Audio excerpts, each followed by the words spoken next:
आपण जानते आज जो मिशन शक्ति माँ मैंने एटी एकाठी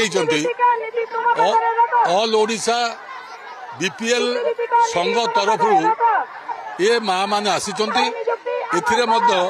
छटी सेक्टर कर्मचारी माने अच्छी तृतीय राजनीतिक दृष्टिकोण एम आसी ना दाबी नहीं श्रमिक संगठन जो आसे से एवं दाबी पूरण एमाने जो दाबी देइचंती आपण शुणिले आश्चर्य हे केते दरमा पाती आप जानी अड़े काम करते 12 घंटार ऊर्ध जेतिकी काम को दि जाको छाड़ी अन्य काम करती तृतीय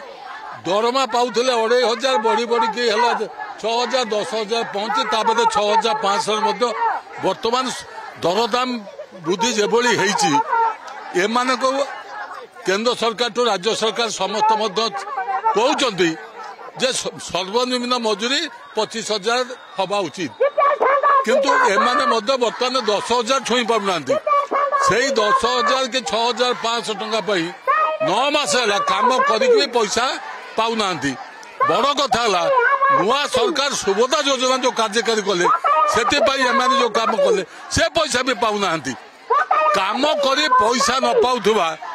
जदि कई कर्मचारी थाए ये होचंदे मिशन शक्तिर माँ माने आमर कहवा कथा आपको राजनीतिक दृष्टिकोण न नहीं आवश्यकता दृष्टिकोण एवं एमाने जेभली भाव अन्य विभाग कर्मचारी अच्छा 2018 मसीह पूर्व सरकार नवीन पट्टनायक मिशन शक्ति नूतन विभाग गठन कले अर्थ माँ मान को आहरी सशक्तिकरण करवा माँ मान को स्वतंत्र परिचय सृष्टि करवा से एमाने जो आसने आमर एटी आम सरकार को चैलेंज करूँ आम अनुरोध करूँ जे आंक दाबीटा जो 10 दफा दाबी अच्छी आपण पढ़ंतु यथाशीघ्र आगे पूरण करूँ।